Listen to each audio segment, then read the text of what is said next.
guys, so ito yung dahilan kung bakit kami dumayo rito ngayon sa Batangas para puntahan tong 2023 Ford Ranger Wild Truck na to. 4x4 to guys, 4x4. Ito, ang ganda. Kasi ano pa siya, good as brand new. Pakita natin yung loob. 4x4 na to guys, ito na yung top of the line. Yung may mas mataas pa man dito, yung Raptor na yun. Pero syempre ibang sasakyan na yung Raptor. Ito, pakita mo. Naka-plastic ba kayo po ano? O diba? Ayan. Soon, ito yung ating gagawa ng review. Pero syempre, soon for sale din to. Pero bago natin ibenta, i-review muna natin ito. 4,800 kilometers lang yung kanya natakbo. Napakaganda ng kanyang infotainment. 4x4 yan guys. Ayan. 4x4. Grabe ang ganda ng interior niya. Lux yellow yung kanyang kulay. Napakakinis sa loob.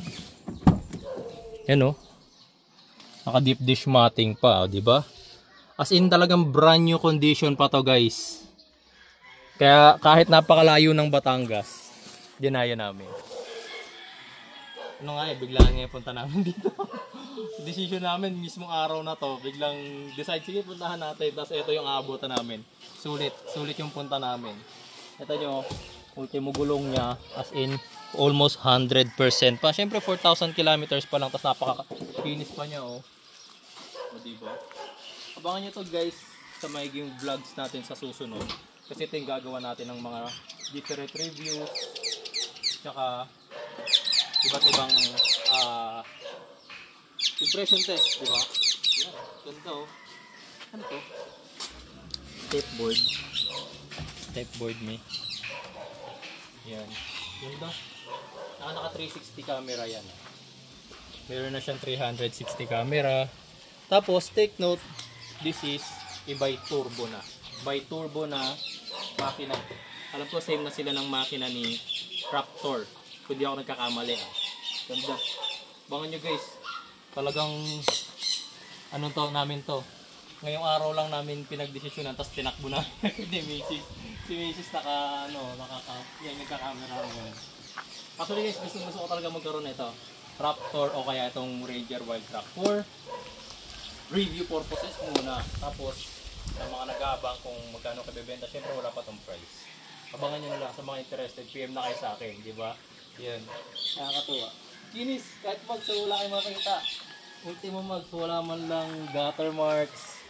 Yung ilalim, tignan mo na, napakalinis pa. Grabe. Yung may-ari kasi nito guys, ang daming sasakyan. Sobrang dami niyang sasakyan. Kahit yung mga older model cars niya, mayroon pa siya mga lumang mga Corolla, Altis. Pero ang bababa lahat ng mileage kasi nga dami nila sasakyan. Laki ba naman ang lupain nila? Sana all ganito kalawak ang lupain dito, no? Ganda. Ayos. Abangan nyo guys. Gagawa natin ng review. Ito, pakita ko yung makina, may. Sige. Puso muna. Open mo. Dito nga mamaya, tiga mo. Ito yung bukasan niya ng pinto. Tapos yung power windows. Yung sa power fold. Ayun, tumutupi.